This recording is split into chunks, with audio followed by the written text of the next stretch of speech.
order 7:02, calling to order the Board of Finance meeting for October 14th. Thank you very much for attending. In attendance, we have Sally Heiser, Martha Azarisi, That's right. Lars Demander, Katie Erickson, and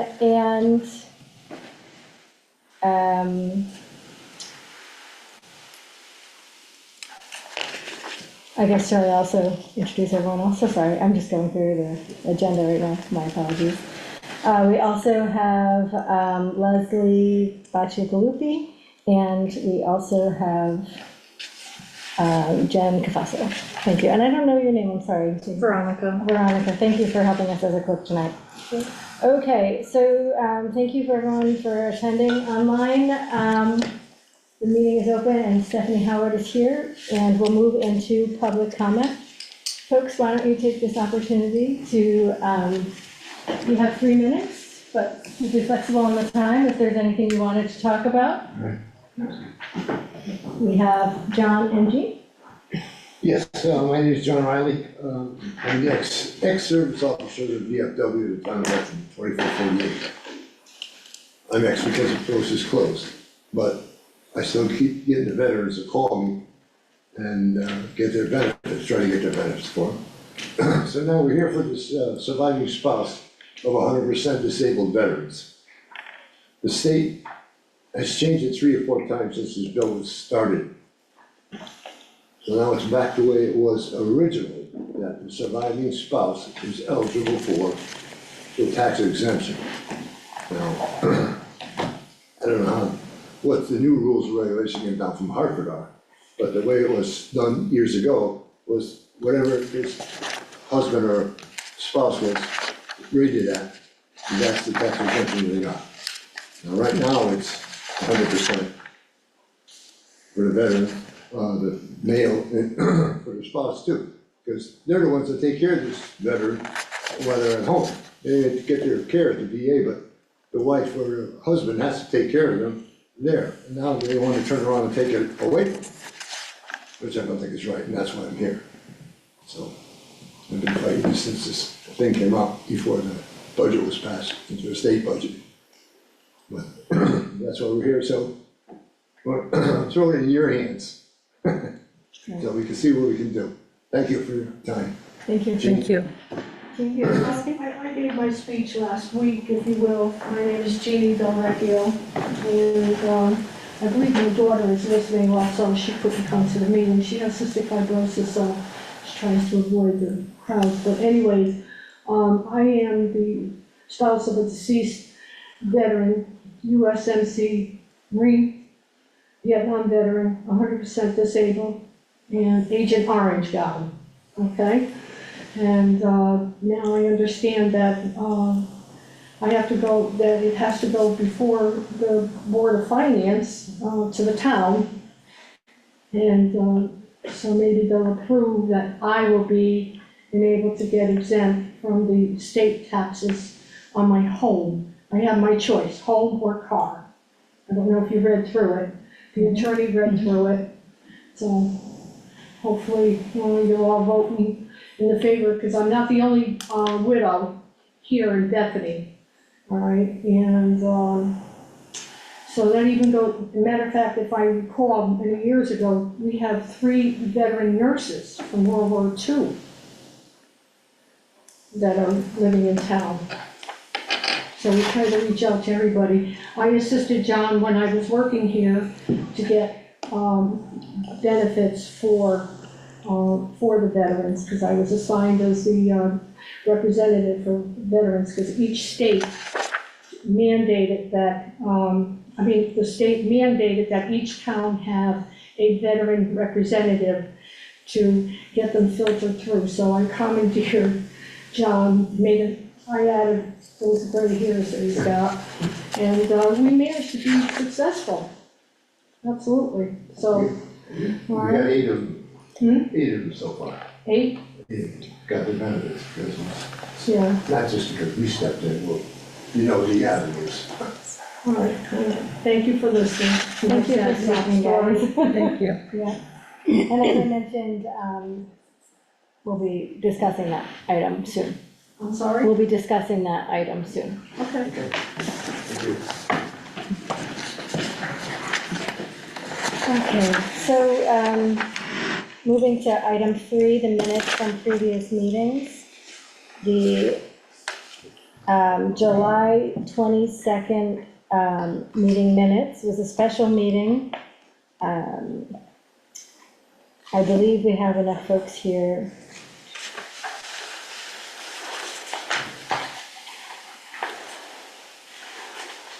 Unfortunately, I don't think we have a quorum to approve this. No, I don't think so. Yeah, okay. So this one's gonna get tabled until, next meeting, hopefully.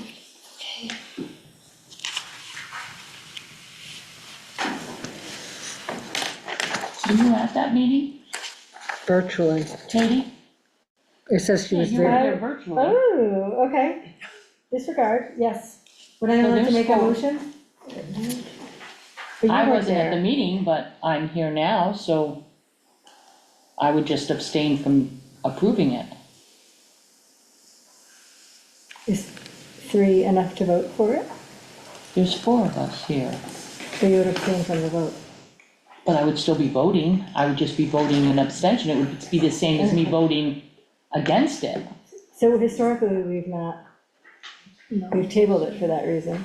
But if you Unless have there a is a- quorum unless of there's the a- board, you can vote on motions.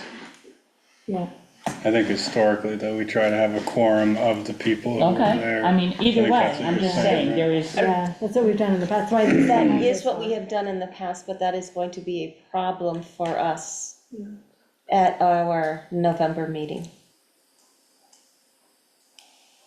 Because, or is it the December meeting? No, the November meeting. Because Sally will not officially be a member at the November meeting. why? Because you are a replacement, you're filling out a vacancy, so the term on vacancies ends on election. Oh, okay. I get a You month get a off. month off? I could get more. I know that only because I had a conversation with the town clerk on that last week, and he's like, oh. Yeah. But no, with regards to this specific item, we might want to wait because Sally was not in attendance at this meeting anyway, so let's continue to table it. Okay. If that's okay with everyone. I'm fine with it.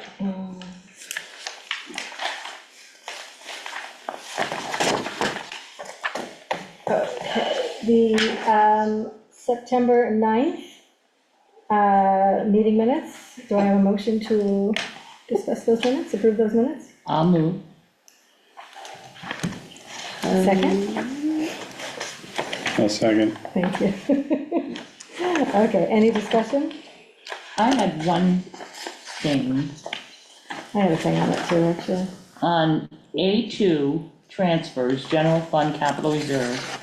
It says move $7,499.20 from contingency to police part-time because budget overturns.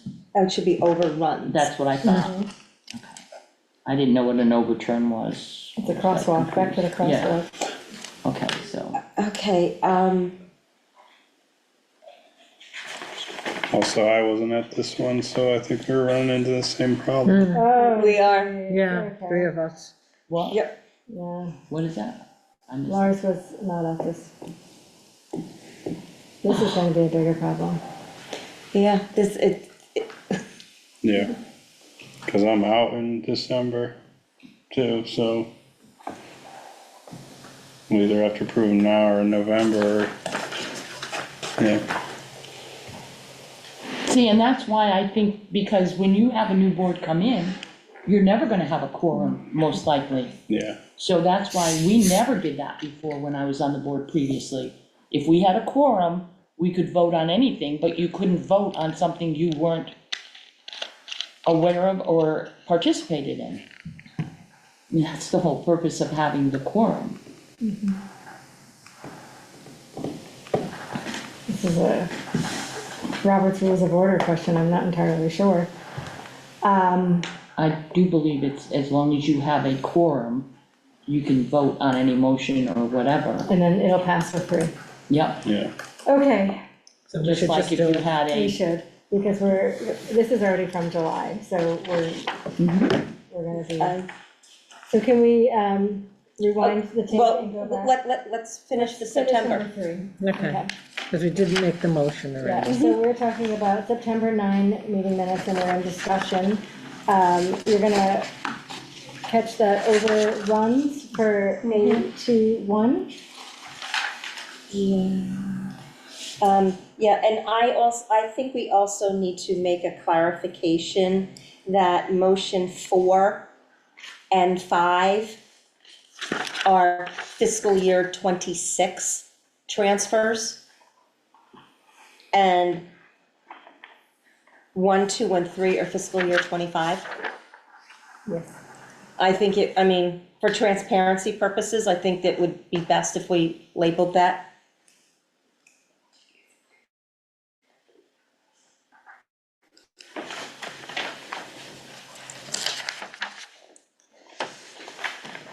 Which ones are 2026, you said? 26, 5. 4 and 5.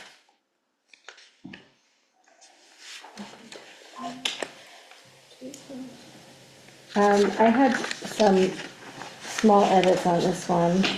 Okay.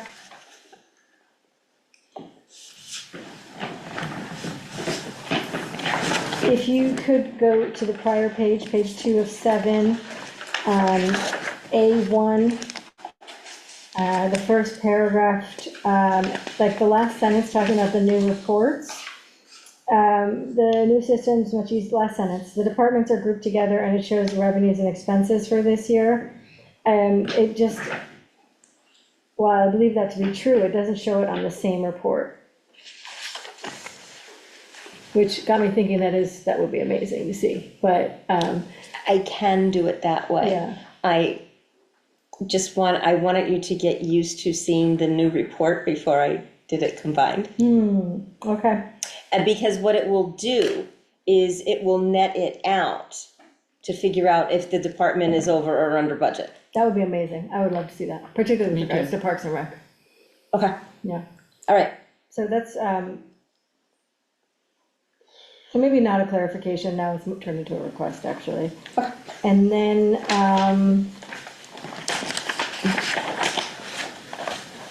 page 4 of 7, BCS construction update. I did ask for an update on the portfolio, the word casual portfolio, I don't know if that's the right word. But I would like it with regards to, so I think I want to remove the word casual. I would like a portfolio update on all the projects that are going on in town, not just related to construction, not related to BCS. Okay, I'm in the process of compiling that comprehensive report for you. Thank you. I was gonna ask again for it today, so, I did not have an opportunity to have it complete, because we're trying to get everything moved over from Edmunds to Munis so that we can get all the data to the auditors. That's the only reason why it is not finished. okay, so were there any other items for discussion on this?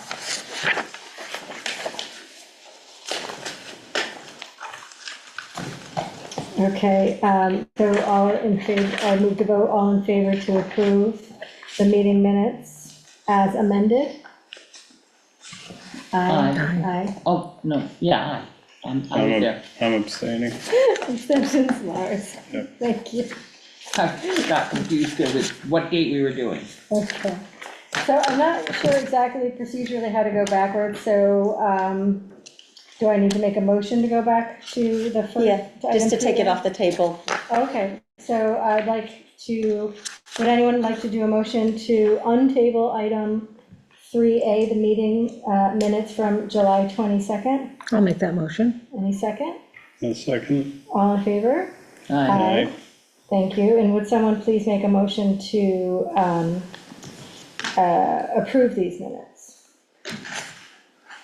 I'll make the motion. Thank you. And I'll second it. All in favor? Aye. Aye. Aye. Abstain. Okay. Okay. Thank you very much.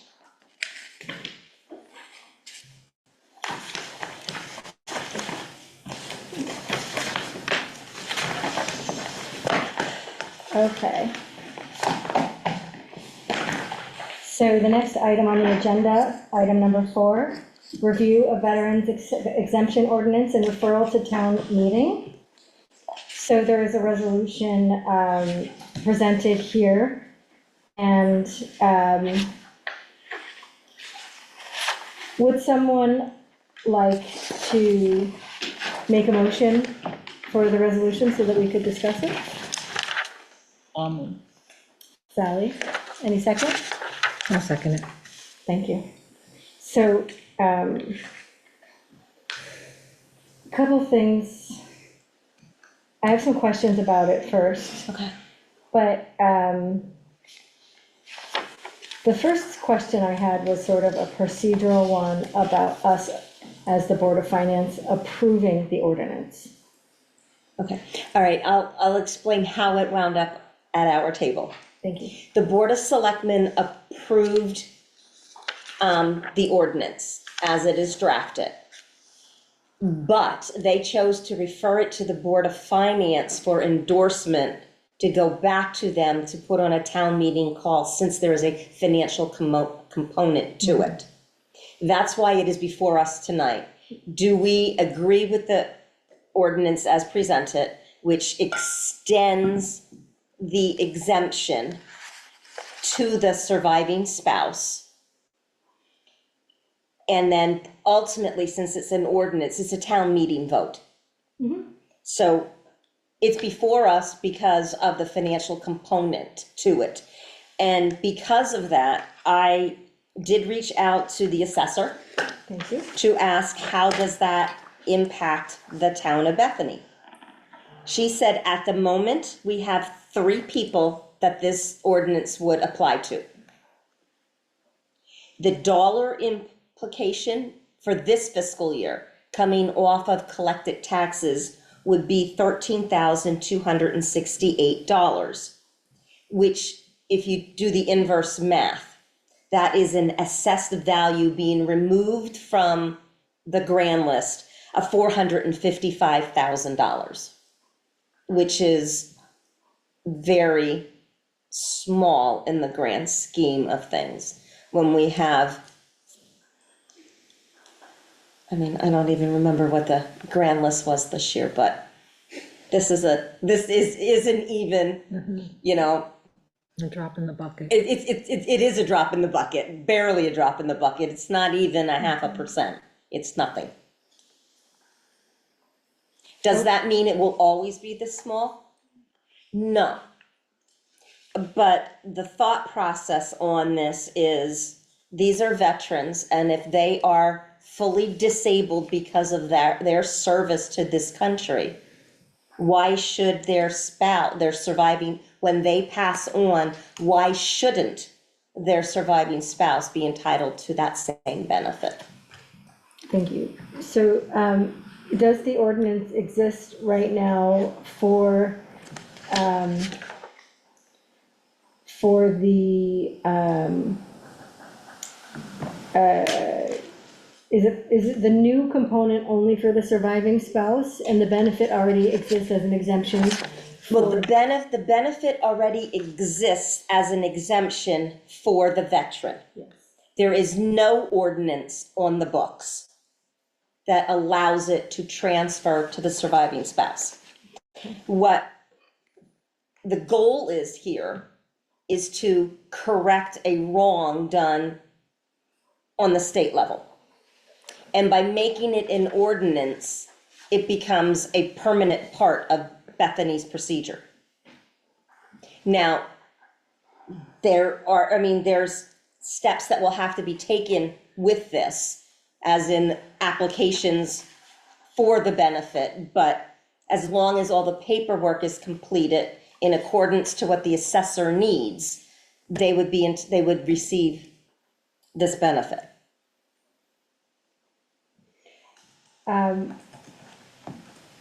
I didn't understand on the second ordinance where it says alternate exemption.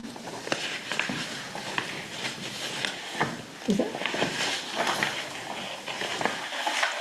Okay, which, It's just that I'm like, okay, I'm not that, like, this isn't my area of expertise, the Town of Bethany, the second ordinance, proposed ordinance concerning an alternate exemption.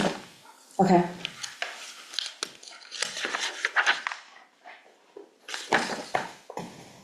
Was the first one for the veteran and the alternate for the spouse? Yes, No, That's what the I- first one is Yes. for Yes. disability, the second one is for,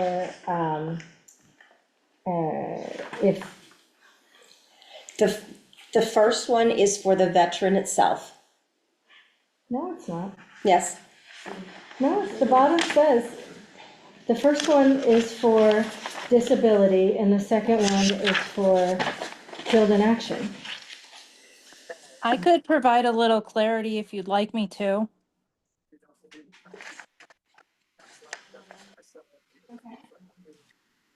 The first ordinance for the disabled veteran is because the way the law is written, it's 100% permanently and totally disabled. A veteran can be rated by the Department of Veteran Affairs at a lower percent, but it doesn't allow them to work. So they could be rated at 80% and still be disabled and not able to work. And that's what the ordinance would do. There's a little bit of wording that's incorrect with the law that doesn't allow veterans who can't work, but they would be rated at a lower percentage, like 80%.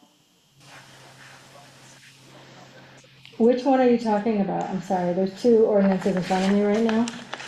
The first one for the veteran is the one that I just explained, So you where don't need, for the disabled veteran. Because the law is written saying that they are permanently and totally disabled, which their letters say. However, there are cases where veterans are injured in the line of duty and they're not rated at 100%, but they're unable to work. So this just cleans up some wording. It only affects one veteran in our town at the moment. so there's a paragraph down at the bottom of the first page that talks about the spousal's right to be exempt as well. And so when the law was passed, the law states that the veteran must be alive as of October 1st, 2025 for the spouse to receive benefits after the veteran passes. Any veterans exemptions that are current, except for this 100% permanently and totally disabled, the spouse is always eligible to keep the veteran's benefits. So what is being proposed is that the veteran did not need to be alive as of October 1st, 2025. And if the veteran qualified for this, the spouse, the widow would get it and continue to receive the veteran's benefits like they do all along for every other benefit that there is. So the first one is saying, so what's the second ordinance then? Those are the two. One is for the disabled, unable to work, and the second is for the spouse. Okay. So the alternate exemption, the alternate then would be the spouse in that. Correct.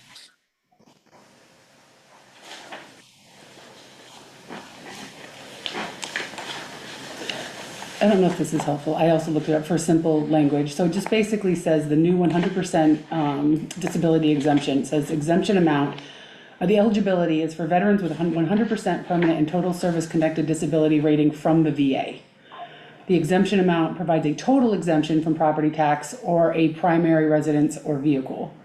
The local options, which is where the kind of the change is towns now have the option to extend the exemption to veterans with total disability based on individual unemployability or the TDIU rating. So where one came from the VA, now you have a different rating, and then it says, veterans receiving the 100% exemption generally cannot claim other pre-existing veteran property tax exemptions. So that's kind of how it's breaking it down. Sorry, And I was any veteran that we have that is qualified for this, we call it APA exemption, which is the 100% permanently and totally disabled. We did remove all of their other veterans exemptions because this would be the only one that they qualified for.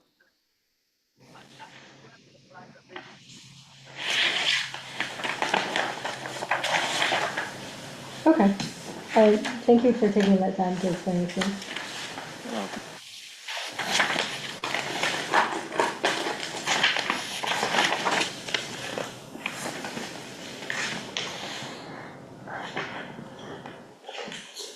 So is there any other discussion about these? I still think that we don't approve the ordinance. I don't think the language is right in the resolution.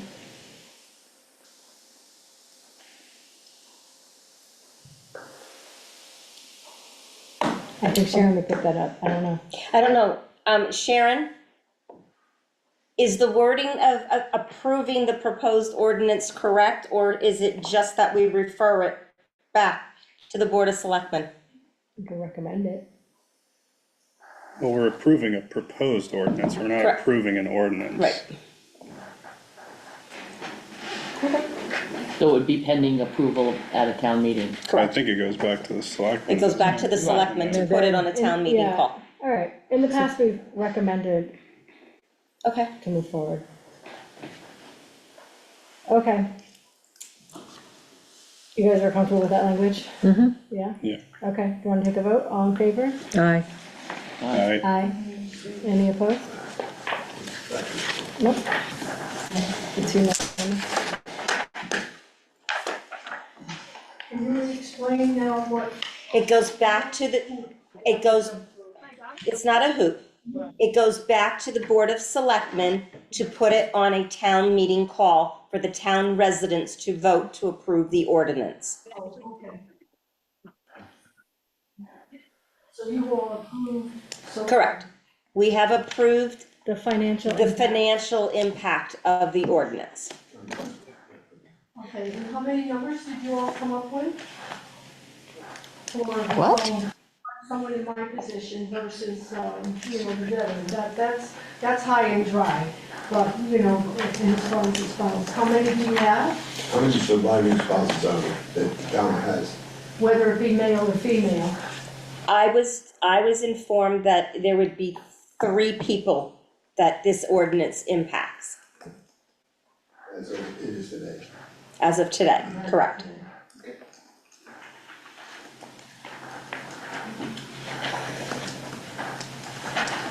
Thank you. You're welcome. All right, let's move on to the next one. Agenda item number 5, building clerk stipend approval.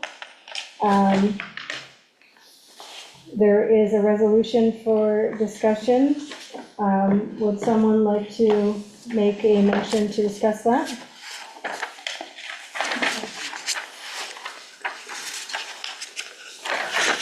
Which one is this? The assistant? Temporary land use assistant. Nope, building clerk stipend approval. Yep, that's the same. Yeah, it is the same, it is one and the same, yes. I'll make the motion. Hi, Sharon. Aye. I'll second it. Okay, thank you.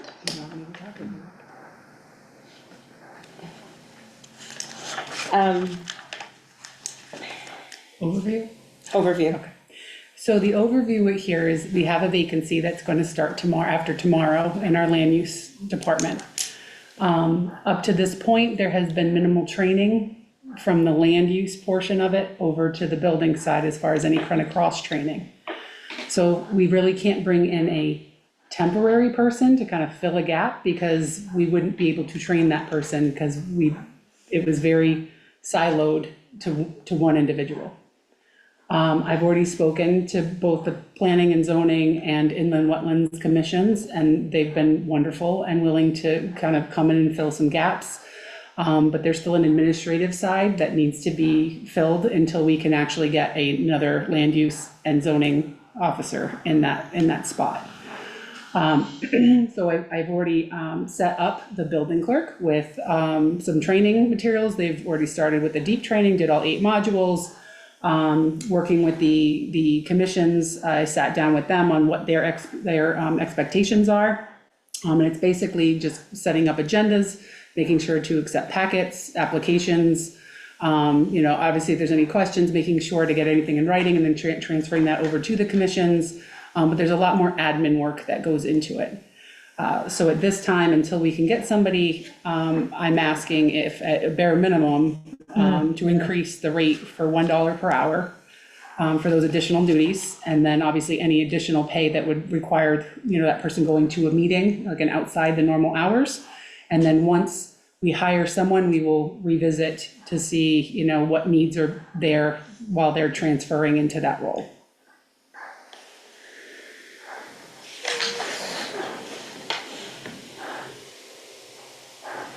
So this individual is going from one responsibility to a new responsibility? They're working more hours or less hours? It would be the same amount of hours except for meetings. So meetings would be extended depending on what Is it a part-time person? No, so it's our full-time building clerk and adding on additional admin duties onto their kind of plate right now.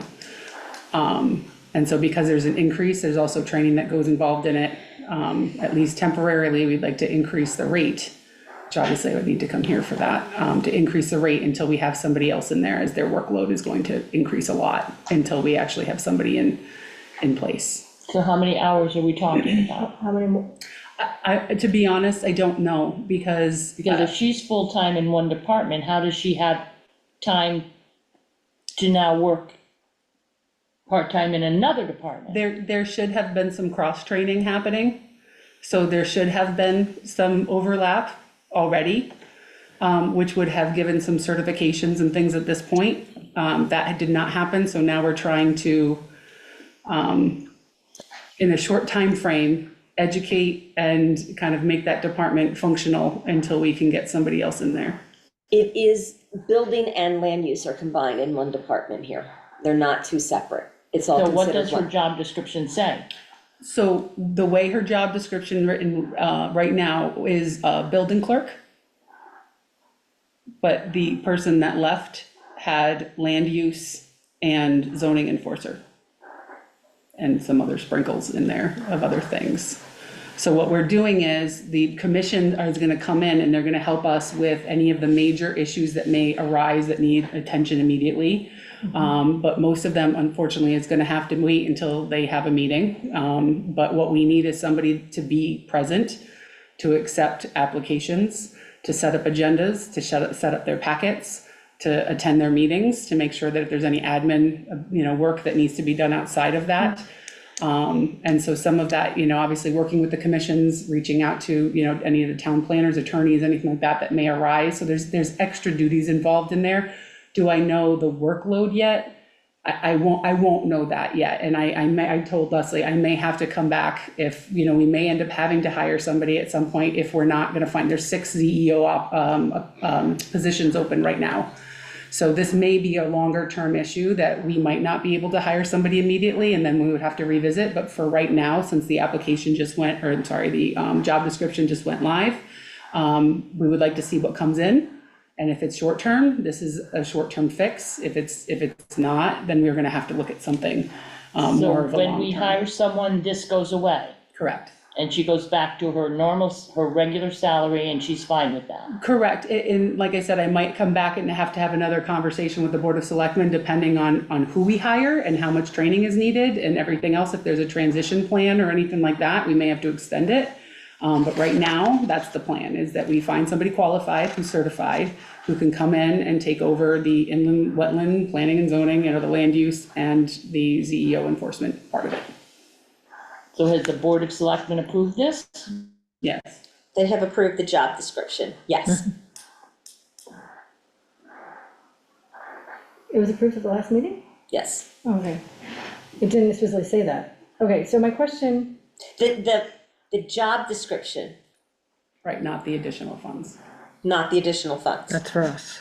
Yes, that's for this body. Only $1, but Well, and again, it will be a little bit more than that, because obviously if there's after hours, we're paying per hour for that, right? It's not salary based, so it's per hour. So if that person has to go to a meeting, so get overtime. they're gonna get overtime, Is correct? that time and a half? Yes, it is. So, it seems strange to me, if someone who works, remove that overtime for extra meetings.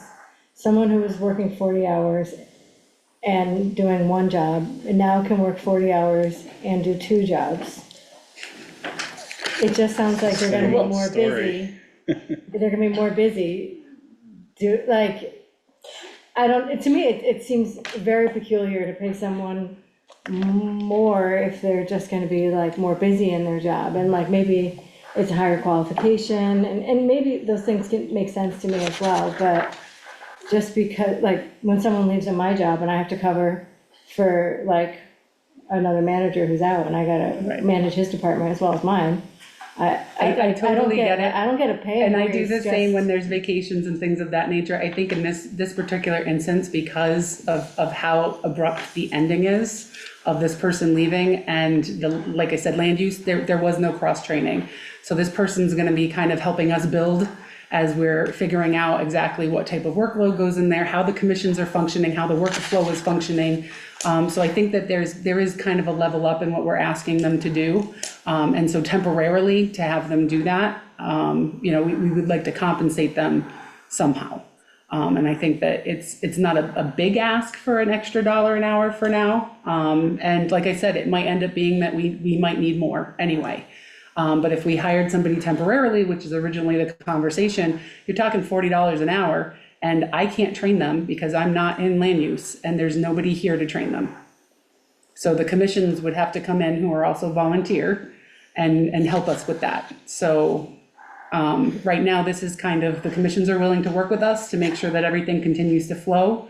But, we need to get somebody in here and get the position filled is what we need to do. And when the Board of Selectmen approved this, was there an understanding that it would have to be funded? Yeah. yeah, it's on the Job description. Okay, Yes. minimum of $1 increase in wage, okay. Okay. And so you're requesting for the money to come out of certified increases? Yes. The intent was if they get certifications, that's when we would use that. Do we feel that's the right place to take this from? As Well, opposed to- when I proposed the certified increase line was because the individual in question has already completed the DEEP training that is required, and which is the minimum requirement to start on your ZEO certification. Is that how you're trying to develop this individual? I'm trying to get them cross-trained. We definitely need a cross-train in that office. I've been trying for a good year. And are they interested in Yes. going to ZEO? Yeah, so some of it is obviously the experience, because they have not been able to have that experience. So there's limitations there that you have to have, I think it's 2 years in order to get your Casio certification.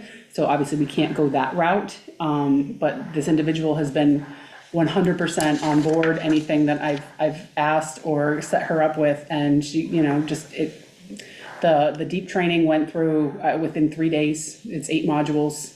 Very gung-ho to make sure that they can help the department. And so I think that this is something that if we're asking someone to go above and beyond, especially on like a very unexpected turn, we should compensate them. And then, like I said, we might have to revisit depending on how much that workload actually is. Hopefully, going into the winter months, it's a little slower, because I know spring and summer are a lot busier. So hopefully we're a little slower and we can get somebody in here and we can move forward that way. But I don't know, I have a few applications that have come in for the ZEO position. So hopefully we can get some people in here, and it will be very temporary, but I don't know that.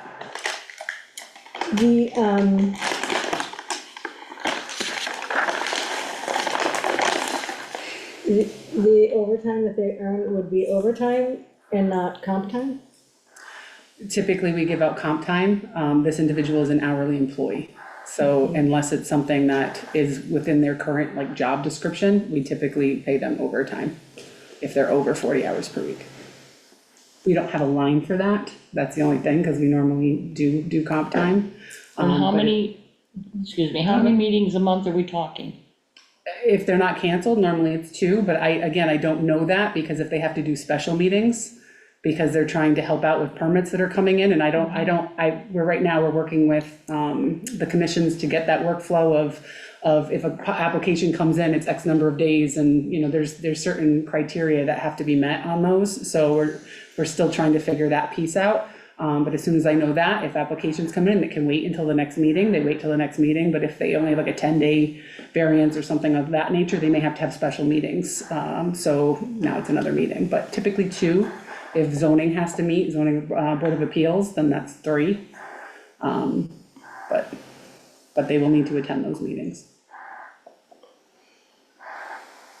Is there a way that the schedule for this employee could be managed so that if they do have a meeting, you could reduce hours on other days of the week? I mean, We can absolutely have that conversation. Again, I don't know the workflow right now, so it would really be dependent on how busy the office is, because keep in mind, now you're down to 1. So if the office is closed, because we're changing hours, now it's closed, and we're not helping the customer that comes in. it's funny, I feel like the first selectman should be here making this pitch. It's a weird thing to me. And I will tell you, his part isn't up yet. He actually, he went home sick today. Unfortunately, he wasn't feeling very well. So I have a little blurb for him later on, but. and what does the building clerk do? So the building clerk handles all of the building side of everything. So when it comes in, they work directly with the building inspectors. So anything for your basic permits that come in, they're like, the packets are complete, they fill it out, they work with the building inspector to go out, do the inspection, and when it's complete, then they can move on to, it's almost like, you know, like option 2, you know, if they have to go through inland wetlands, or if there's another thing else with QVHD, and then maybe even planning and zoning, but most of the time, the building side of it is pretty straightforward, where they have to complete their full permit.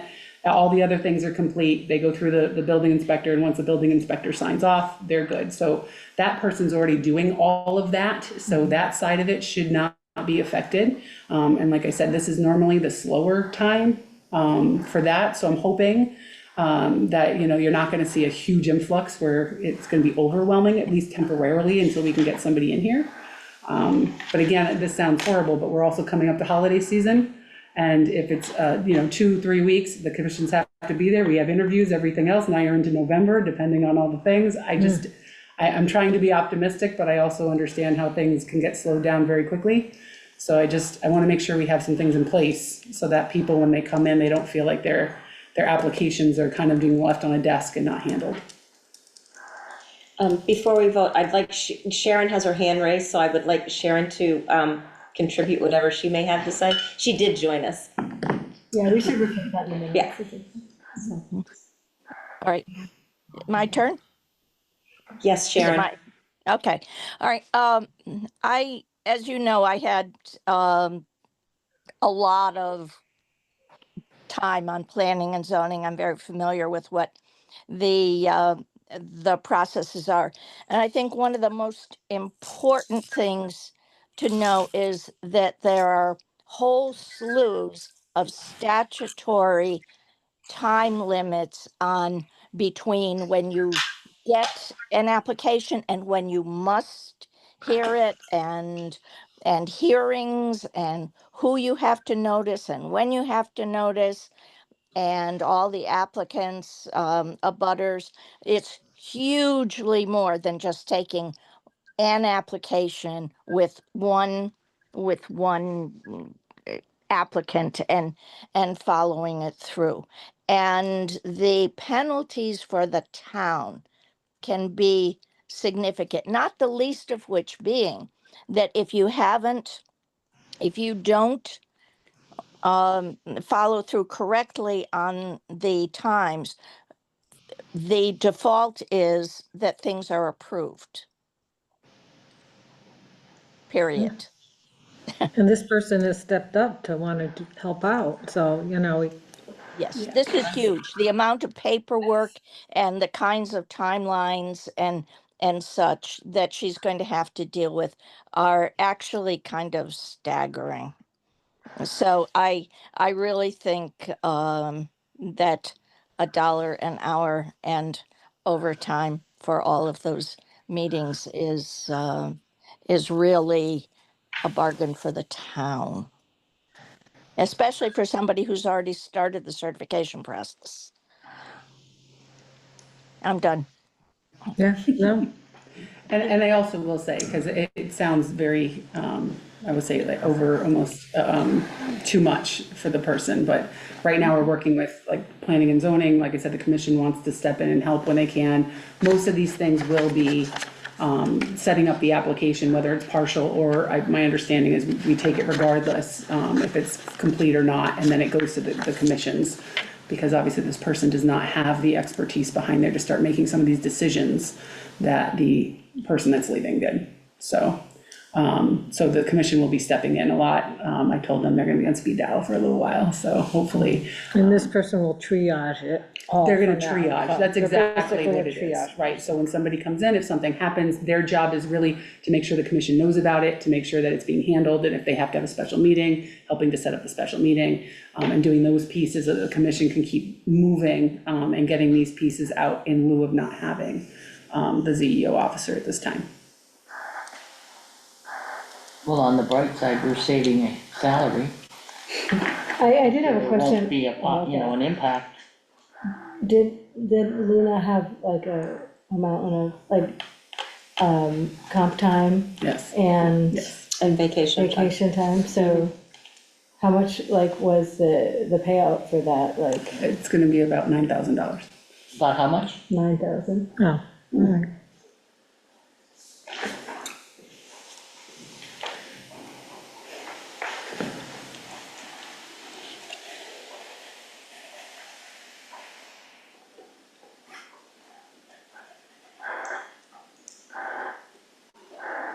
I think it's a bad practice to accrue mountains of comp time.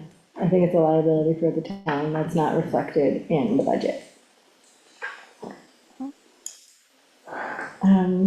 So, I mean, I just want to see what everyone's thoughts are about pulling it from the certified increases wages line. Are there any other town employees that are, like in the town clerk's office, that are tracking towards the certification that we?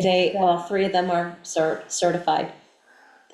We had a reason for putting that there. Well, where if you it's- get a new tax collector or something like that in the new election, or you get new people, they're gonna have to do it.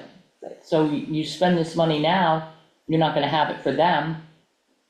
That's true, that's why I was wondering, is there someone that we knew? And since you're not going to be using, say, her salary, why can't it just come out of the department payroll?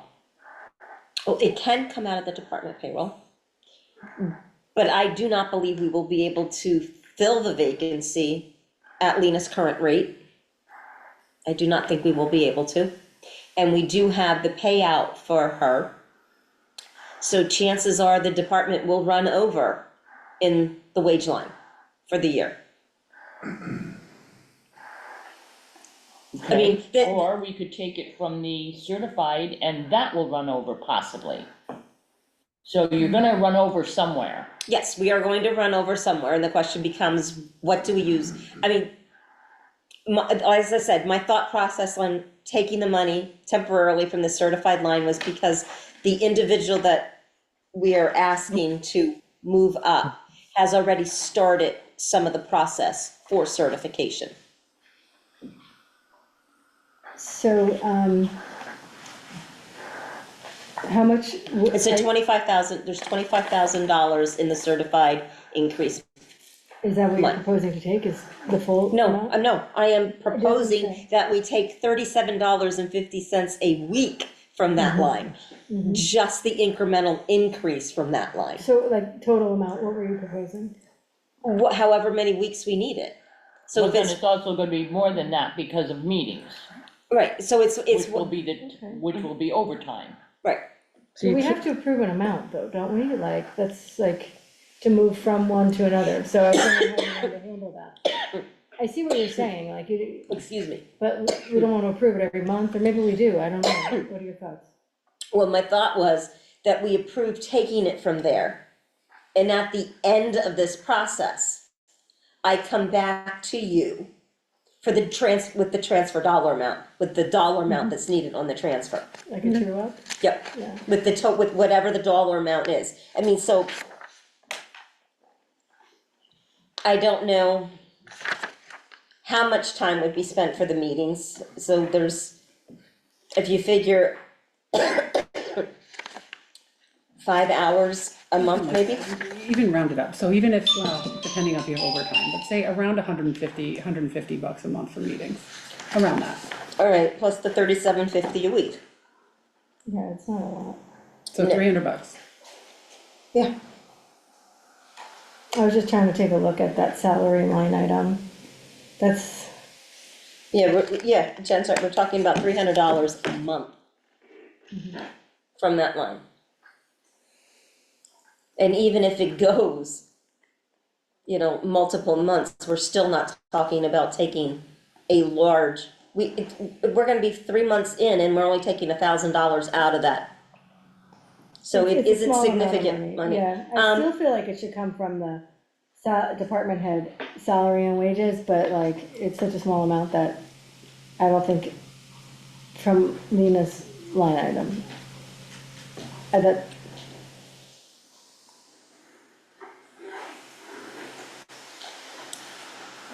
it's not a lot of money, so I'm not gonna like die on this hill, so. Where it comes from, as long as it's just, we keep good records on it, that's all. Okay. I mean, anyone else have an opinion on it? I don't wanna speak for. Do you have Fine an opinion, with- like, where with it this. comes from? I think it's fine from the certified increases and, yeah, Lena's line is gonna, I'm assuming the 9,000 comes out of that. Yes, it does. Plus hiring a new one, yeah, there's gonna be problems down the road with that line. Not if we can't fill it for 6 or 7 I months, was it thinking should the be fine. You gotta knock on wood, we don't wanna do that. All right, is there any, just looking at the time, is there any further discussion about this? Were you guys ready to vote?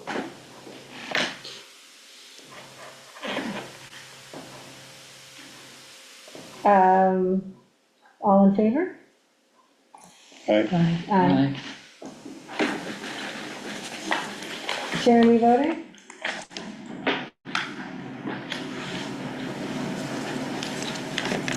She may have iffy Wi-Fi. She's Yeah, enjoying it's Vermont okay. right now,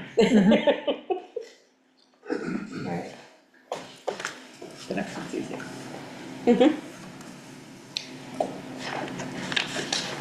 Okay, so, moving to item number 6, Assistant Registrar Position Funding Review. There's a, oh, sorry. My apologies. We're gonna talk about the building clerk stipend review. No, We just did that. That's what we did. Assistant Yeah, no, registrar. you're right, we're on Okay. the assistant Leslie, registrar. Sharon's got a hand raised again, I don't know if you need her. Or was she doing a yes? There's a motion here. Would anyone like to make a motion to discuss this one? I'll make it. Sally?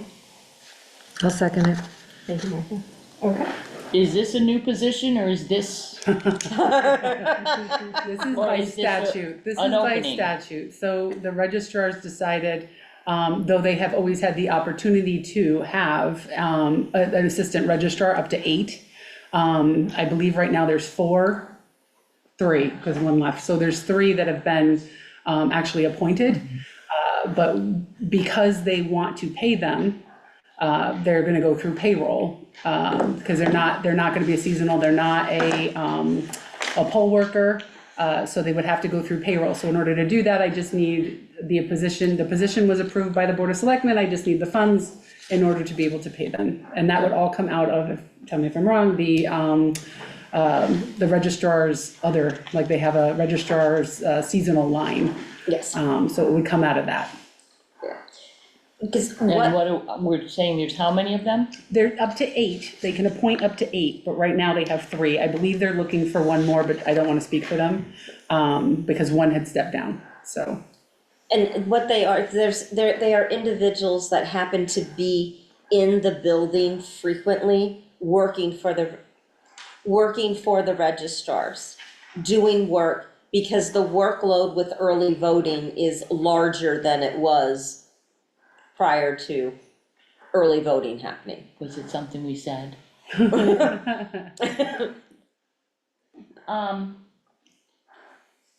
It's part of the part-time seasonal line, Yes, How much is in there? 14,850, of which almost all of it's available. And how many hours are we talking? they may only work 3 hours a week. So that seasonal line, But they the might poll work, workers are getting pulled out of there. They might work, 40 weeks a year, but 3 hours a week. It's kind of whenever they need them. They can Yes, whenever enact they them. need them. So like if it's a busy time, or if they're gonna have a referendum, or they're gonna have some kind of thing, they can bring them in.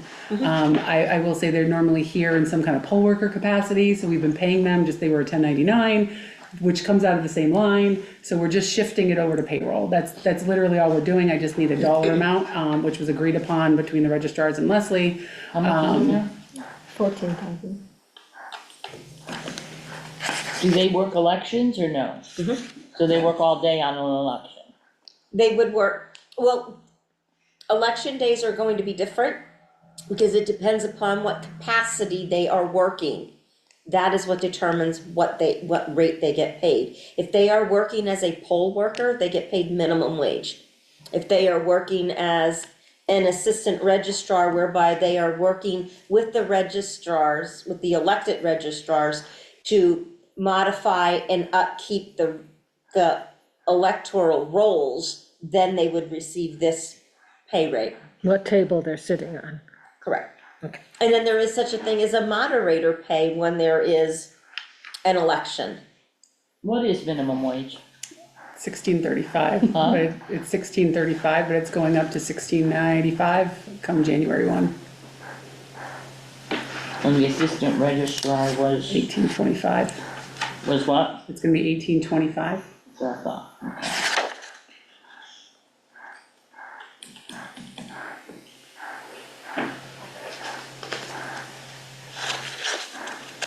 We don't expect it to exceed the 14,000, right? No. Well, And if we do exceed that 14,000, it's going to be because of the time involved with early voting, and we have a $6,500 grant to help cover some of our early voting expenses.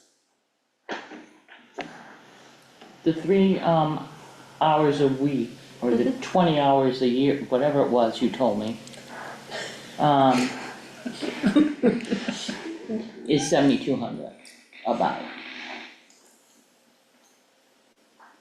For the 3 of them. But If they there's, hire 8, we're in trouble. and I don't think they would ever have that many. Right now, there's only 2 individuals that are actually working in this capacity right now. There's only 2 individuals. And their timesheets flux, just so Yeah. you know, like sometimes they're working as a moderator, sometimes they're an assistant registrar, sometimes they're just a poll worker. So they're, depending on what they're doing, so they've already been getting pulled from that line. This is just for this specific duty that they're, right? Okay. Yes. But it's not 3 hours per, up to 3 work, so it's not 9 man hours a week. It's 3, okay. No, it might be 3, and I know that there's one that's working in this capacity. She's here maybe 2 hours every other week. That's what she's working, because that's what the need is for her.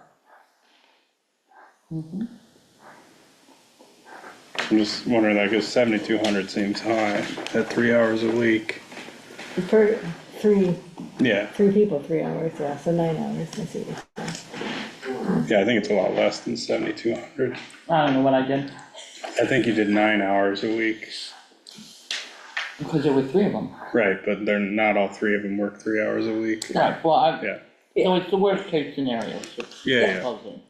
But it's not that, yeah, it's not that much, so No, it it's is. fine. Yeah. I got my papers are confused. Is there any further discussion about this? Okay. All in favor? Did we make a motion? Oh, I thought we did when we first started talking about it. Can I have a motion to vote on it then? If we hadn't already. Second, A second. Laura, thank you. All in favor? Plus, aye, these things say Aye. 10, 24, both of Wow. them. This should be 25, right? Yes, it should be 25. Good catch. They should all say 25, not 24. That's what happens when you reuse something from last year. Yeah, I just thought if it matters. No, the date is wrong. It says 10/14/24, not 25. Oh, That's what I get for not having someone proof everything. All right, so, Good Okay. catch. Thank you, Martha. All right, so the next item, item number 7, is the Parks and Rec Admin Assistant Position Funding Review. Would anyone make a motion just to discuss this then? I'll make the motion. Thank you, Martha. Second. Thank you, Lars. Okay. So I'm just gonna preface by, I believe it was this body that said you wanted job descriptions, so you're getting them. No, so this one is, we have in Parks and Rec, we have 2 full-time people that are there right now. And we, I don't know if anybody in the board, Nicole did a very nice job presenting it. But there's a lot of children that are coming in for the before school, the after school.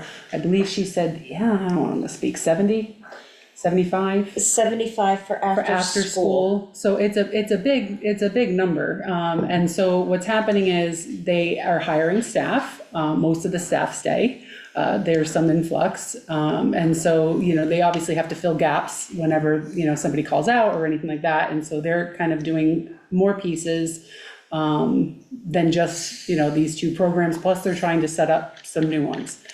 What's happening though, is obviously there's a lot of questions from parents, just hoops in general. There's a lot of questions from parents. My rec has to be set up if there's an issue. Nicole might be on the phone with my rec for 3 hours, 2 hours, trying to figure out how to fix something for a registration. Plus all the health forms have to come in. Everything that's kind of flowing in paperwork wise. My packet has gone from like, hey, I need you to fill this out per kid, to about like, here's what you need to fill out per kid. Plus all the trainings, and, I help her out as much as I can, but I'm only one person as well. And it's really important, and our priority is to make sure that, all the paperwork is filled out, everyone's been vetted, everybody did their background checks and fingerprints, everybody's, handled before they come in, where we set up a volunteer application so that we can monitor the volunteers as well, so that they can be fingerprinted and making sure that they're doing everything they're supposed to be doing. On top of, now she's trying to do a contracted service to make sure the contracted services people have their waivers and everything set up, so that way everybody's kind of accounted for. But what this is doing is creating a lot of administrative paperwork. And so she's doing the best she can, she and Michael down there. And like I said, I'm trying to help her out as much as I can. But there's just a lot of paperwork. And so what we were trying to, in the Board of Selectmen, but use existing funds that weren't used for like lifeguards and things of that nature, to have a temporary part-time admin to help out, to see where the needs are and to see where she can, kind of make the moves so that she knows better for her budget in January on what to ask for and how much help she actually needs. And so this would be any additional funds, but what this would do is use the pre-existing funds that were put into Park and Rec to allow her to have some additional support down there. That's my pitch. And it was already approved by the, It was approved by the Board of The Selectmen. job description The was job approved. description was, the position was, the money has not been. So, thank you for, that explanation. I have some questions. Sure, let's see if we can answer them. I know. No, that's okay. I think you can, because I think, Leslie, you're deep in this one, so hold on. All right, if you take your expense budget and you No. go to Park and Rec, No, let me ask my question first. okay, So, first things first, I understand there's two people working full-time. And so if I look at how Parks and Rec is set up on the expense and on the revenue side, I know that it's set up as Parks and Rec, there's like 4 buckets. Parks and Rec regular, Parks and Rec admin, Parks and Rec summer, Parks and Rec extended. And so when we were approving the budget, I understood that Parks and Rec regular was for like the admin, like that was where the salary for, it's Nicole, right? yeah, It's Nicole. gotta be. And then, the admin, I don't know what that's for, but let me ask my question first. Summer is for camp, extended is for after-school and before-school programming. So then I deduced that admin was for like the programs that they're gonna do. Correct. So, what I feel like I'm not clear, and so when I look at the revenue side, I see corresponding categories of admin, summer, and extended, but not for the regular. And so what I was unclear of was, I thought that the part-time other, the second full-time person, I thought that this salary was gonna be covered by, revenues. The full-time, the second full-time? Yes. When I did the analysis for the for the summer camp, they brought in more revenue than they than they expensed. Summer camp was in the green. I mean, it was not in the red this year. Sure, and when I compare the revenue to the expenses, it's very much in the red, but it's not $54,000 in the green. No, it is not. But it is very possible that between the summer camp and the extended day, it will generate close to that $54,000 to cover that second full-time person. Okay. So I do believe, That was Sharon. hi Sharon, go ahead. Hi, did I say something? Do something, why are you looking at me? Onomatopoeia, what? Okay. What did I do? You made a You were kind of sound. like a frog, Sharon. Oh, I know why. I'm sorry. I know it's because I heard full-time. And it was my understanding that this was to be a part-time person. Oh, it is, but Katie was questioning if there was going to be enough surplus revenue from the programs to cover the second full-time employee. Oh, that's later. Right? We're talking about Michael, who's already there. So I believe that when I approved this budget, it was on the understanding that the department head salary would be paid for by the town, and any other employees would be covered by cost of programs. That is the intent, yes. The fact that it's sitting under an account that doesn't have like revenue tied to it is like, it had me concerned. Okay. And the other thing, so now back to this request for a temporary part-time admin, is this coming from line 5121 salary and wages part-time seasonal? Or clerical. It is coming from the 5121 that has $45,000 in it. But it's not seasonal. It might be. Why isn't it clerical assistance? Because that clerical assistance is not supposed to be clerical assistance. What's it supposed to be? I don't recall what that is supposed to be, but it is not the right category on it, and I struggled to figure out what it actually is.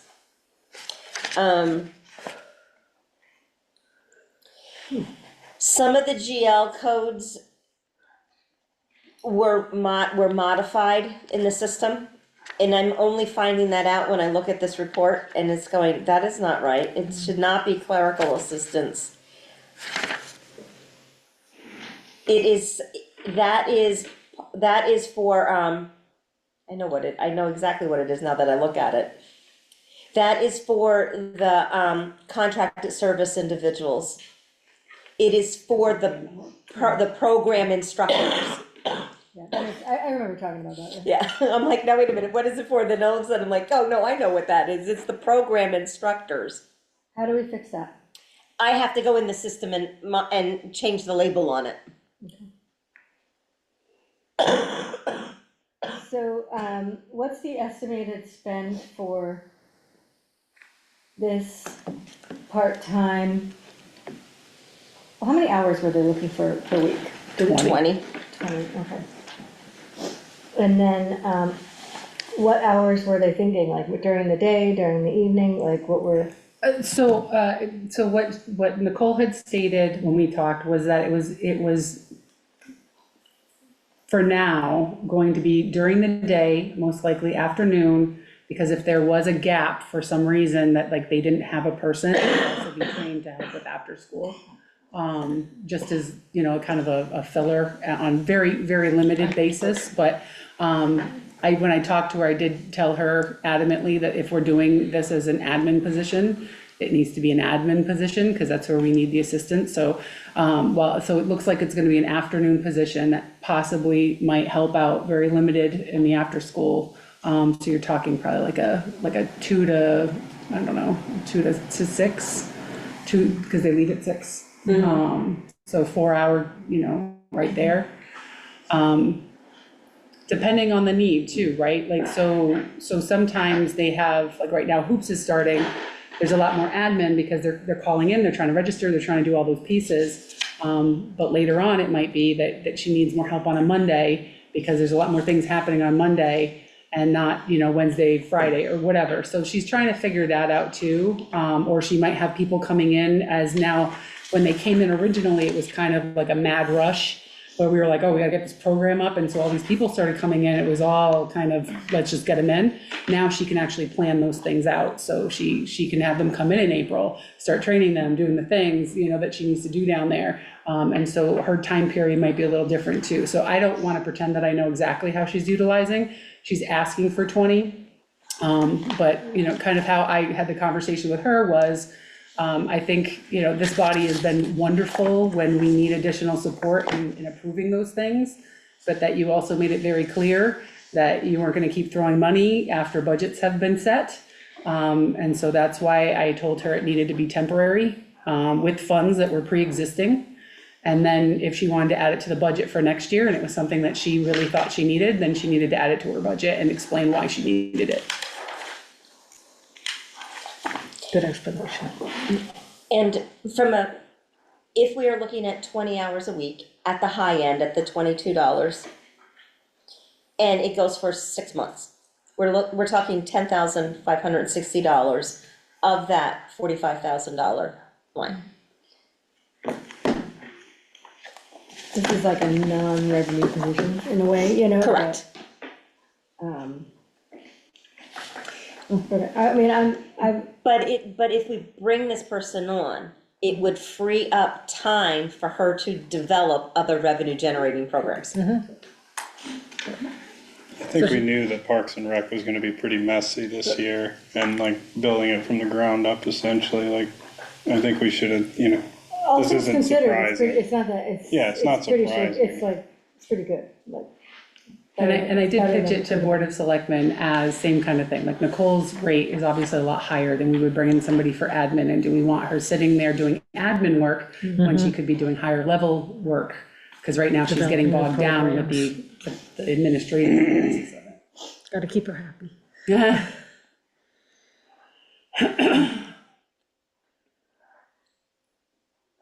Any further discussion? Do we want to make a vote on the motion? Would Yes. anyone move that, make a motion? Make a motion to vote on it? Yes. Yeah, I'll do that. Anyone else? Second? Second. Thank you, Larry. Okay, all in favor? Aye. Alright, Aye. Aye. Sally? I don't know, I'll say, I guess I. Thank you, Sam.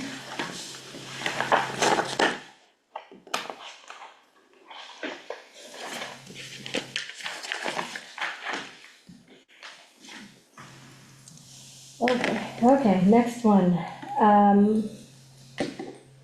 Scholarship, item number 8, Parks and Rec scholarship. So can I have a motion to open this item? Thanks, Sam. Second? I'll second it. Thank you, Martha. Okay, so there's a resolution to accept a scholarship.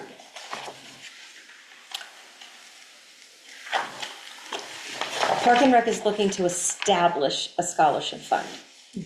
The Board of Selectmen have approved the acceptance of the gift to create the scholarship fund. They have already put time into there's draft policies, procedures. It's all in the draft phase right now. What I'm looking for is this board to approve it so that all the documentation can go to the attorney so that it can be set up properly in accordance to the guidelines that we have to work within from the auditor. But it doesn't impact financially. No, they would like to they would just like to have scholarship money available for those that cannot afford to participate in the programs. No. And someone's providing a gift, that's wonderful.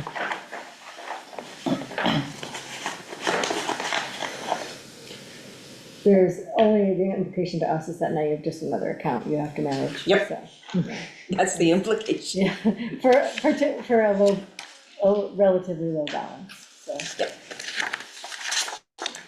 Yep. The only other thing, I know that the hoops program is Bethany and Woodbridge, and this is particularly Bethany only, so that just was a question of mine. Oops, isn't Woodbridge? Every It's time. only Bethany kids. No, we No, do there's take, four. we There's do a lot take, of it. There's Bethany kids, Oh. for sure, yeah. it's primarily Bethany kids, but we do open it to non-Bethany residents.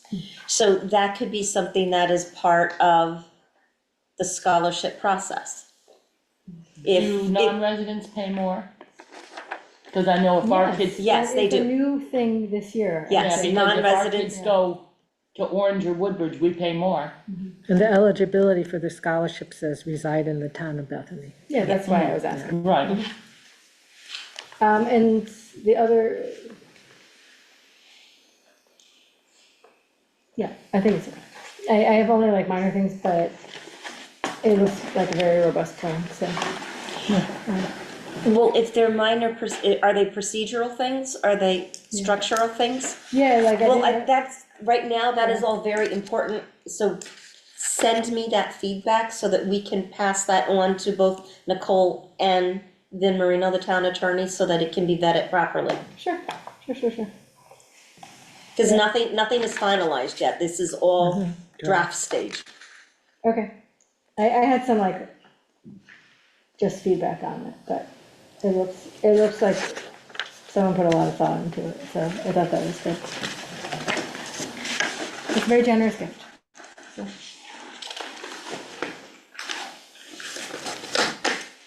So we want to approve the concept? Would we like to take a vote on that? Mm-hmm. Okay, can someone make a motion to, I move that we accept the concept of a scholarship program for Bethany Hoops. maybe Sally, anyone second? I'll second it. Thank you. All in favor? Aye. Aye. Keep forgetting Sharon's there. She's part-time seasonal.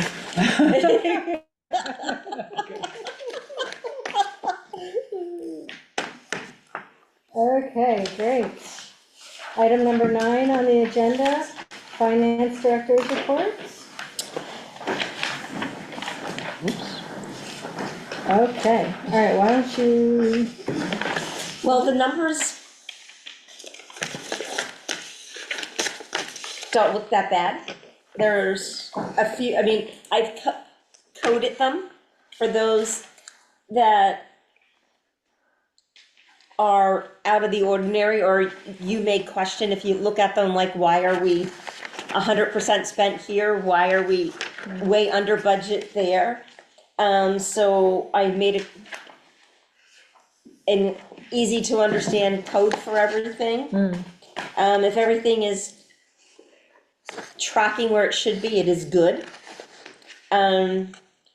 Because when you look at the finance department, we're 71% spent for the year.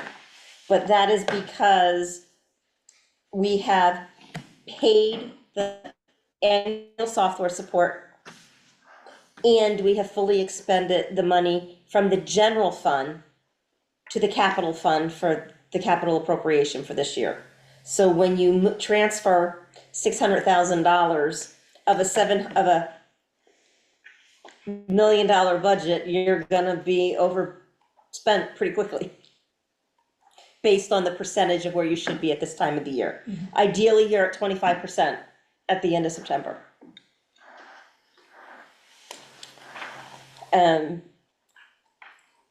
I do not recommend any transfers at this point because there's a long way to go in the year.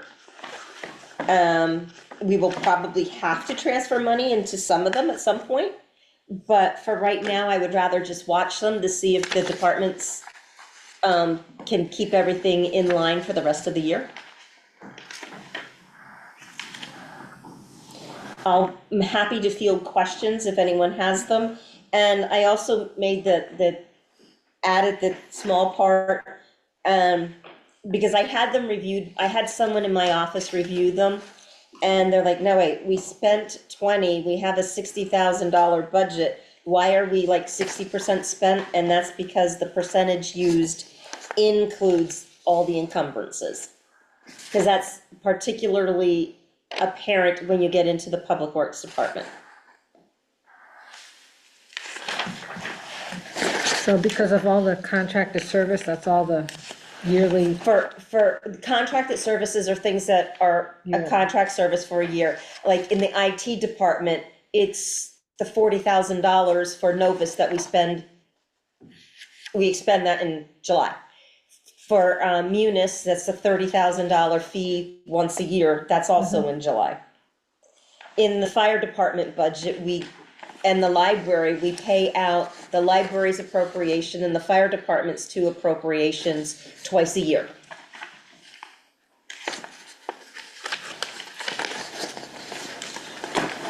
And a lot of the memberships, we just pay out once a year. That's why they're 100% spent.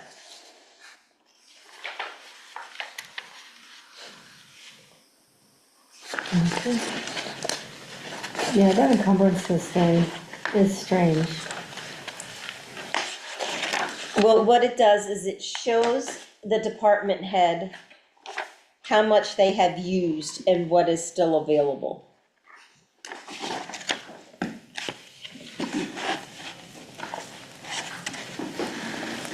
Okay.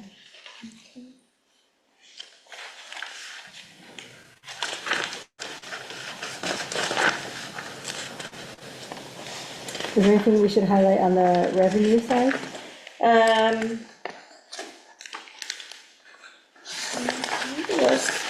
Revenues. Revenues are doing fine. I mean, surprise, surprise, under the pilot from the state, we got $14,000 more than what the budget numbers from OPM indicated. What's the pilot? It's state-owned property.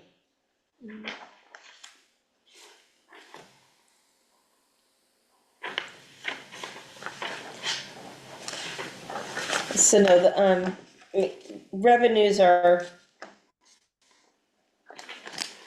tracking about where they usually do for this time of the year.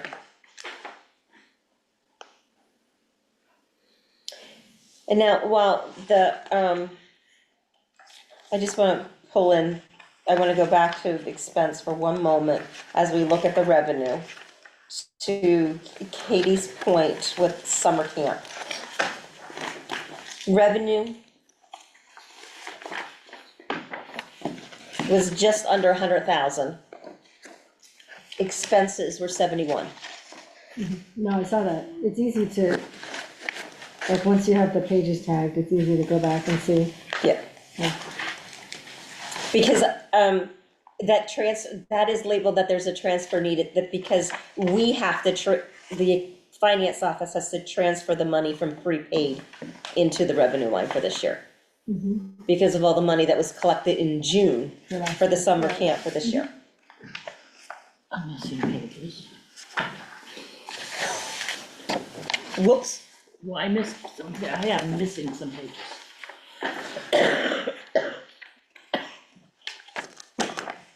So that's all I really have on that. How's the, before and after school program doing in terms of?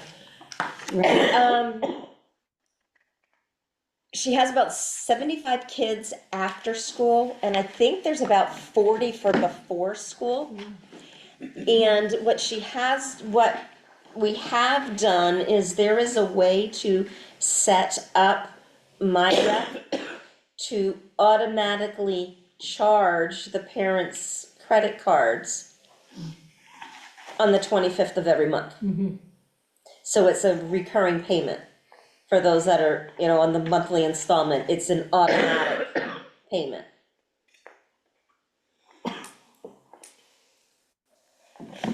That's good, because then it'll hit on the same year.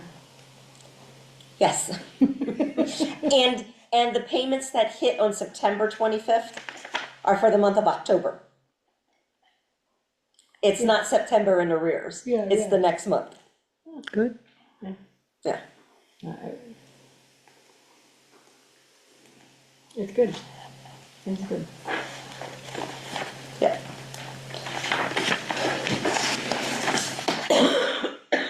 And then on the revenue side, the lodge and the vet park are different. Oh, the pavilion. Yeah, the pavilion.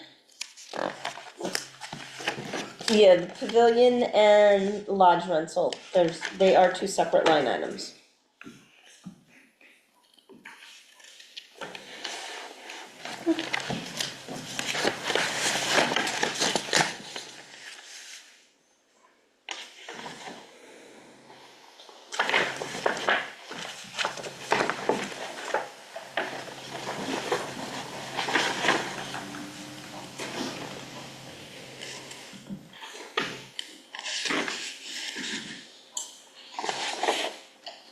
So no transfers No transfers.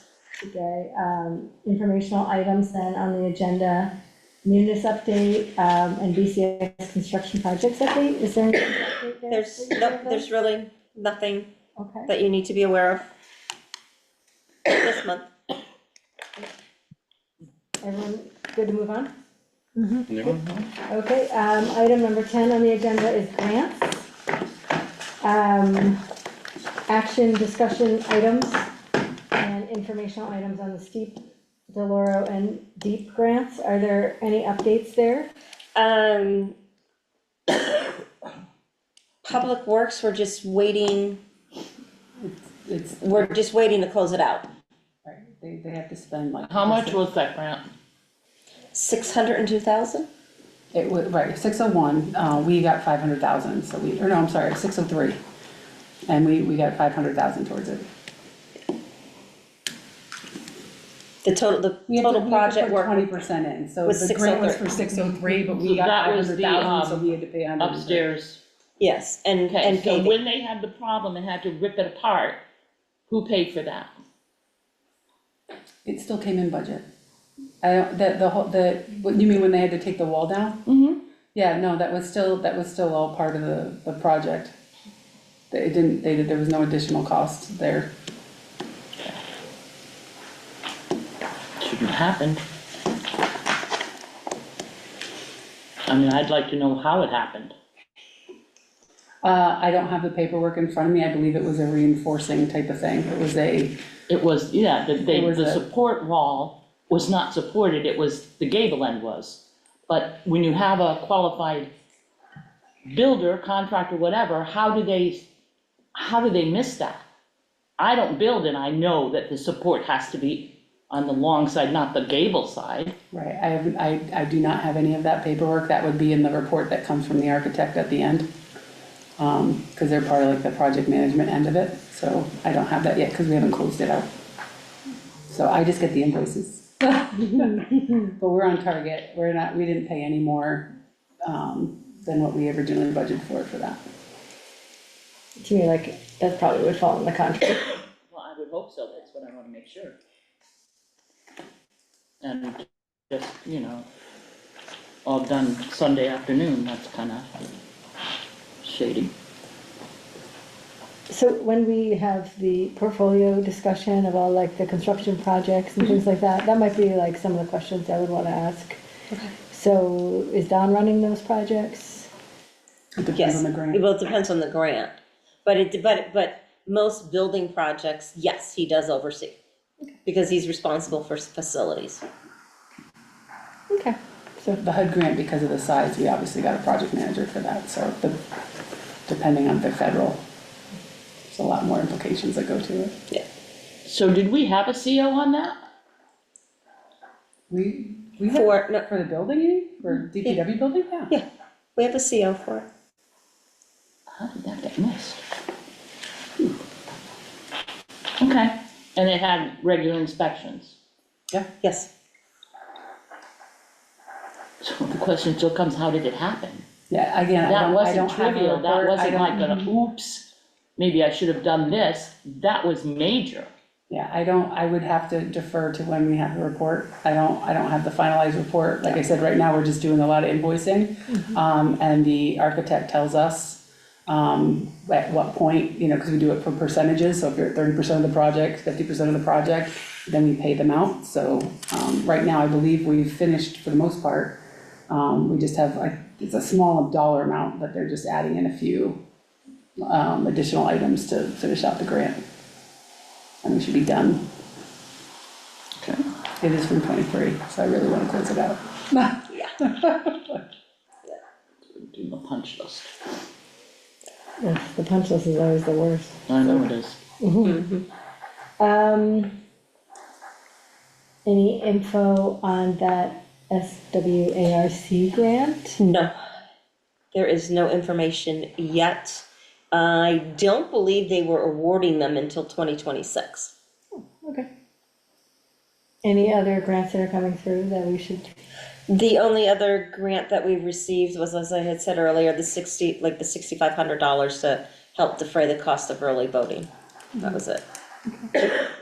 And we've used up the LoSiP grant.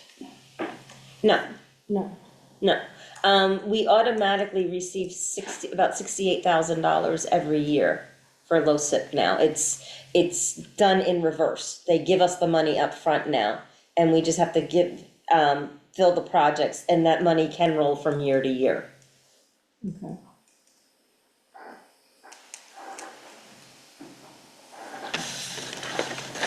So at the end of fiscal year '25, they had given us $137,000 and we had spent 13,000 of it. But this year's spend for LoSiP projects from that grant equal approximately $65,000.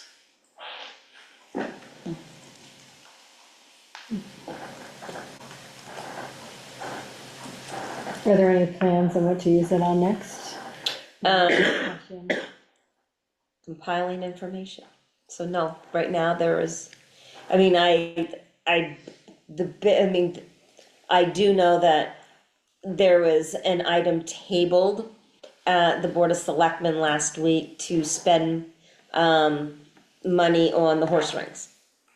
because we need more information. So it was tabled.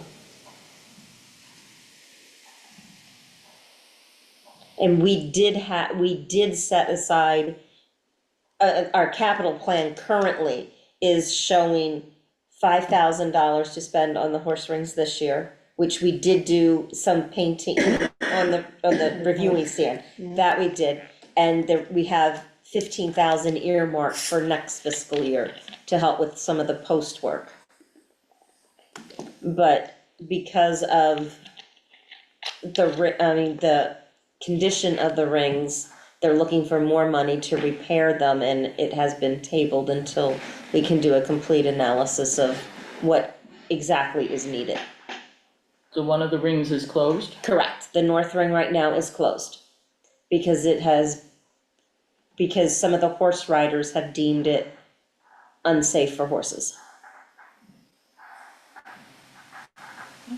And is that the ring that's normally used for the mounted chute Yes, events? The north ring, yeah. yes, the north ring. So those are basically on, There was an event there was supposed to be an event over the weekend. I don't know if it happened because of the weather.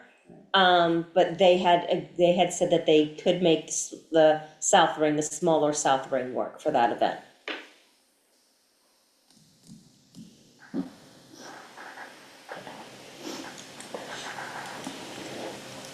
So, just to be prepared, are these types of modifications to their ranks eligible under LoCIP? I have to do more research. It is possible. But it's also possible that the cost will be beyond what we have available in LoCIP.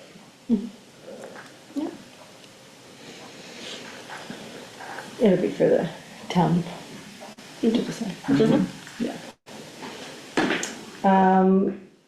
Okay, moving on to the next item, controls and sustainability issues. Any update there? The update that I have is not printed on here because I missed something. I wanted to share something that was discussed at the Board of Selectmen meeting. And that was an update on Park and Rec implementing the recommendations from the Pullman and Conley report. And most of their recommendations have been met at this point. They have revamped all the policies, the procedures, the safety checks, the background checks. So most of the recommendations have been met. The area that still is outstanding that we are working on and we are hoping will be further enhanced with the addition of the part-time admin is the interworking relationship between HR and that department to make sure everything is buttoned up and it is where it belongs.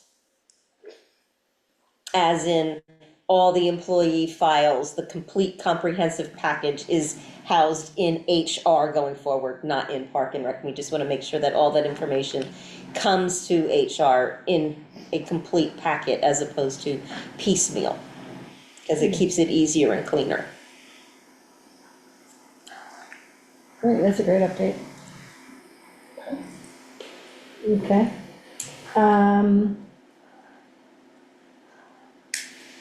Anything else for item number 12? Any others to?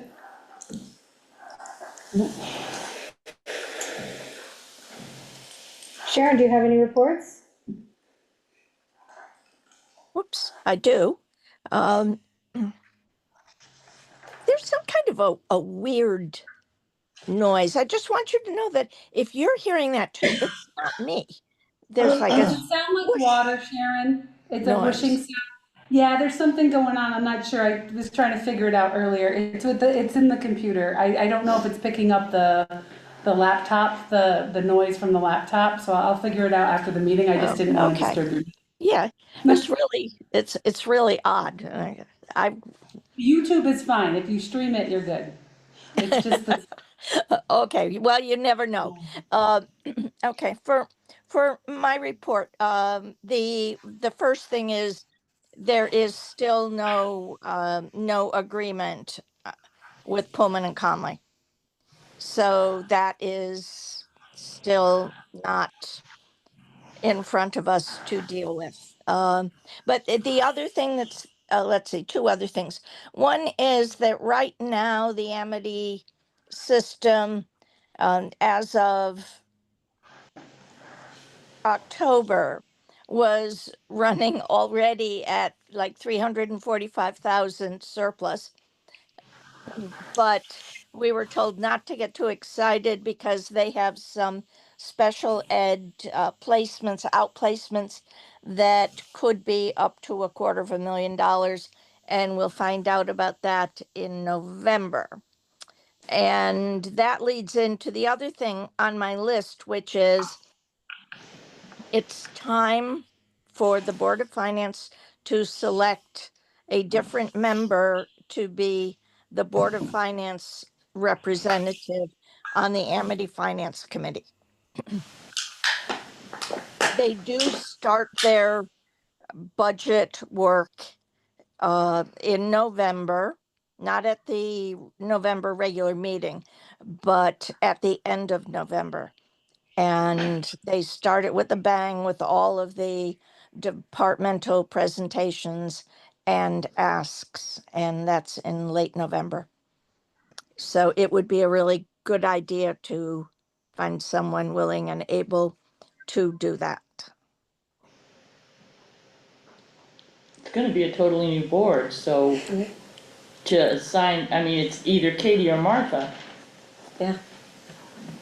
now, or wait till the new board and hope there's a volunteer there. But then you don't have anyone there for that major presentation. It would Well, be ideal if someone else could at least go to that meeting. Because there's no point in me going to it.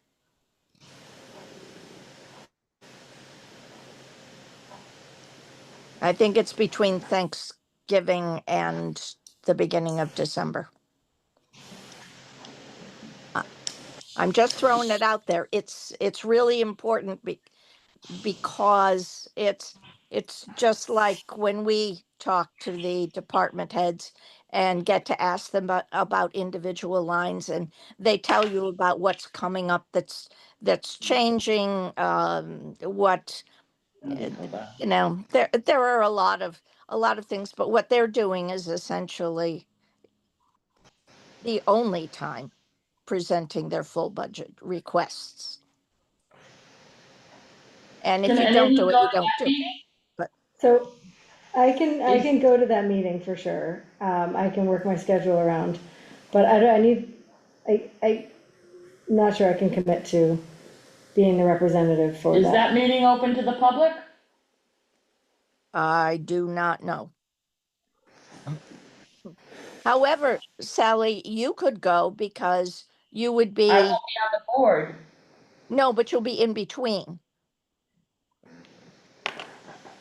You'll have been elected. I mean, they might, I guess Thank they, you. yeah, I don't, well, okay, maybe you won't. I don't know. I'm just assuming I'm assuming you'll I'm be like, back I don't have to around. knock on any more doors. Okay, I'm sorry. Go, but there's no guarantee. Sharon, do you have the Yes, date you're of you're that? absolutely right. And also, I think you have to be a sitting member of the board. So I think if Katie's volunteering to do it, that would be outstanding. I can go to the regular meeting in November, the second Monday. I can do that. Do you have the date, Sharon, of that meeting? Just I want to make sure that. I do not have it at the moment. I know I have it, but it's on the Amity Board of Ed calendar. Okay. You have to go into the Board of Ed menu and then into their subcommittees and then into finance. You have to drill down and find it, but they're very organized about their published calendars. Okay. And if they give me anything, I'll tell them you're coming. I don't know what, because you will definitely still be there in December. So,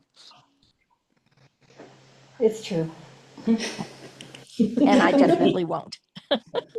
And Lars definitely won't. Everybody, just think, everybody, you're going to Quiet have tonight. another budget season, and we're not going to be there. Don't rub it sorry. in. That's cold. I apologize, but short timer here. I do love this board, just gonna throw that out there. So now we on Okay, 14? thank you, Katie. Yes, yes, thank you so much, Sharon. Thanks, Sharon. Is there anything else before we move to the next one, Sharon, on your report? No, I have nothing else. Thank you. Thank you very much. Okay, moving to the next item, first selectmen's report. I believe we So have a. Sharon, I'm gonna stand in. Sharon stole his thunder, but basically, he had just said that they're still waiting on some answers from Pullman and Conley, so that they can't move forward at this time. And that even though Lena will be leaving us tomorrow, her RFP did go out. No way, that is good news, okay. So right now we have 3 bids that we will be opening tomorrow. And then we will hold them until the next person comes in to decide what we were going with that, because the next person may decide that they want to go in a different direction than what currently we had originally agreed on, so. But that's it, so we will open them tomorrow. I get the 2-parter, so we're gonna open up the description part of it, but not the actual budgeted part of it, so that way, it's unbiased as far as like why we're choosing the company that we're choosing. And then once, we kind of get to that answer, then we'll open the other half, but just so you guys know, we're moving forward. Okay, all right. I have a question about the interesting situation with the agenda. Did we figure out what happened? Oh, I guess nobody knows. I went on to log in and the agenda was not posted under agendas. The whole package was posted under that other link for meeting. Packet. So I think you're a legitimate meeting, but What happened was I had adjusted the packet, and the original got sent out by Leslie on Thursday. right. And it wasn't posted, but I had amended the packet, and so the amended packet went up on the website, which had the agenda on it, so it was posted, and the agenda was posted internally, it just wasn't posted on the website like we normally do. So it was fixed up before 7 o'clock. I put it under agenda, Sharon, so when I got in here, I made the adjustment. Oh, tonight you did, yes. I did, correct. At like 6:50. My concern is that somehow for some reason, it didn't end up being originally posted where people would have expected it to find. Yeah, I think it was just an oversight, but we fixed it. I did touch base with the town clerks though, to make sure that it was a legitimate meeting before you guys met. Yeah. Okay. All right, thank you. Thank you. Next meeting is November 12th, which, thank you for the note, that's a Wednesday, just so everyone's aware. Good. What? And our last item is adjournment. Would anyone like to make a motion? I will. I'll second it. Oh, thank you, Mark. All in favor? Aye. Aye. Thanks, Sharon. Bye.